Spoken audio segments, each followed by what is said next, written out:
Growing a podcast isn't the easiest thing to do, but if you're here, you know that there's a solution for that. Just like anything in life, there are multiple paths to see growth. If you have a budget for it, you can invest in ads. If you're budget wise, you can do podcast swaps or feed drops on other creators' feeds. You can also go downtown and hold a sign up by your podcast. That's free. Just joking. If these options sound either overwhelming, too crazy, or just something that you don't want to take on, but you want to grow, then you have to check these 9 places that will give your podcast immediate visibility, and that can be completed in less than 1 hour. Does that sound appealing enough? I hope it does. Some of these places you may have a link to your podcast already, and others you'll just be learning about them.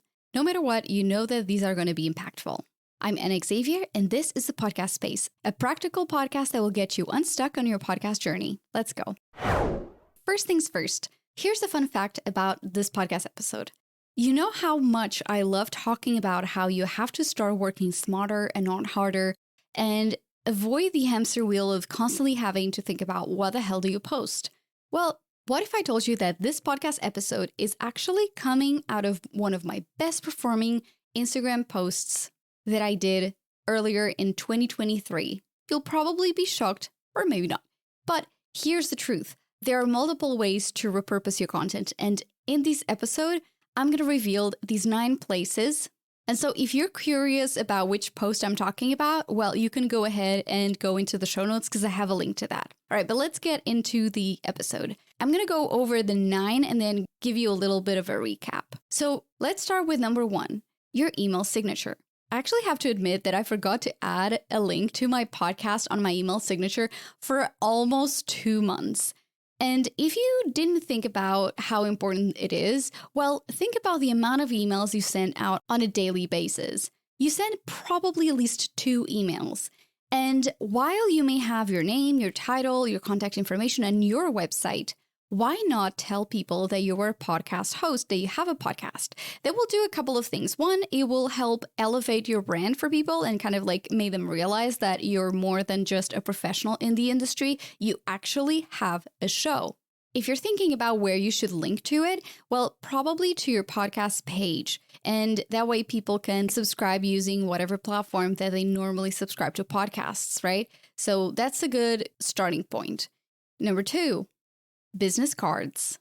I had so many clients that never thought about putting the podcast on their business card.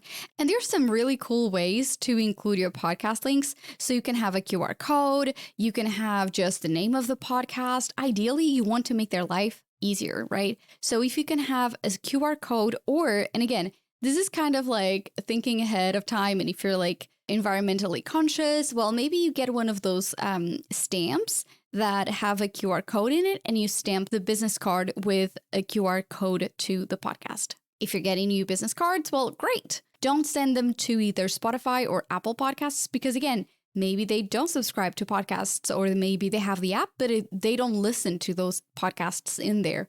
For instance, I have Apple Podcasts and I still consume podcasts through Spotify. Number 3, LinkedIn profile featured section. When you're going to your profile, you can have the ability to add, I think it's up to 5 or 6 links. And if you can, put a link to your podcast right there. Because when someone is looking through your profile, that would be one of the first things that they will see. It's super easy to do. And by the way, if you're there, if you happen to create content on LinkedIn, make sure that you have the creator mode on. All right, number 4, social media URLs. So normally on your profiles on TikTok, Instagram, LinkedIn, every single platform, Twitter or X, you can go ahead and actually put the podcast link there. What I have for mine actually is I do another thing. I create a landing page and I think it's called thepodcastspace.com/links. And on there, I have maybe 3 to 4 buttons. I have my freebie, I have the podcast, and I have, I think, subscribe to the newsletter and something else, maybe the website link itself. And what this does is when you're talking about the podcast, it just makes it easier for people to follow it. And again, make sure that you're sending people to your website, ideally not to another place. All right, moving into your website. Number 5 is your website menu. So many people put the podcast on their homepage or just have like maybe, let's say your podcast is hosted on Captivate or your podcast is hosted on Anchor or what is now Spotify for podcasters. Basically, you want to make sure that people, when they find out about you through a different medium other than the podcast, that you're giving them an opportunity for them to find out about the show and listen. If you haven't, listen to episode 16, Optimizing Your Online Presence. 6 must-have elements for podcasters who want to be professional. So that episode actually goes through every single thing that should be on your website. So that's a great episode to listen to. I'll have the link in the show notes. Before we move into the next one, something that I get asked often, so should the tab be called podcast? Should it have the name of the podcast?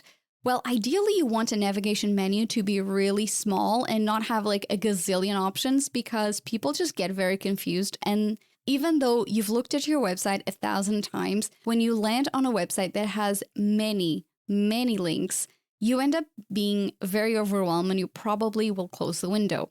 So if you want, just have the word podcast, and then they will find out about the name of the podcast later when they click on it. And so, for instance, if they're looking at it on a mobile phone on a smaller screen, can even tell you about our client, Lori Williams. So her podcast is called Aging in Style with Lori Williams. It's an enormous name. So imagine how the tabs would look like. It would be ridiculous, right? So make sure that you include the name podcast, but that you are actually including the name of the actual show on that page once people click through. All right, number 6, having a link to the podcast on your speaker or bio document. This is such an overlooked strategy. So let's say I meet someone and I happen to not mention a podcast, but they want me on their show. Well, the podcast can be included there. And again, make it easier for them. So make sure they include a direct link to your show there. And so it can be at the end, it can say, hey, listen to the podcast. It can be within your bio itself. So just make sure that it's very clear that you also have a podcast in your speaker bio. Number 7. If you have a personal website, make sure that there's a link to the podcast there. This is, again, another missed opportunity. This is very common for people who have had like multiple companies, who maybe are writers and have, just a lot going on. If a lot of people go to your personal website, it's a huge opportunity to capture new listeners, even if, the podcast is not necessarily pertaining to your personal life. It's still an opportunity to capture new listeners. But also think about how organic search works. The more links to a website you have, the better Google ranks it. And so if you're linking your personal website to your podcast website or your company's website, it's going to signal to Google that this company is good. So again, another reason that is unrelated to the podcast, still valuable. Okay, moving on to number 8. Your book or your ebook. If you have a book coming up, make sure that you have a link or a name of the podcast again, or a QR code that they can scan and land directly on your podcast. Again, it is something that you can't assume that just because someone buys a book from you, that they will know that you have a podcast, right? Maybe they were gifted the book by someone else. So don't assume that they will know. Everything is an opportunity to get those eyes and those ears on your podcast. And then number 9, last but not least, your newsletter footer. I want you to think about how many emails you send a year. That's a lot. And I sometimes get people that come to me new. So they land on my website because I've been creating content since 2020, apart from obviously having created podcasts since 2008. And that's something that a lot of people don't know. So I decided, okay, when I added it to my email signature, I also put it at the footer of my newsletter.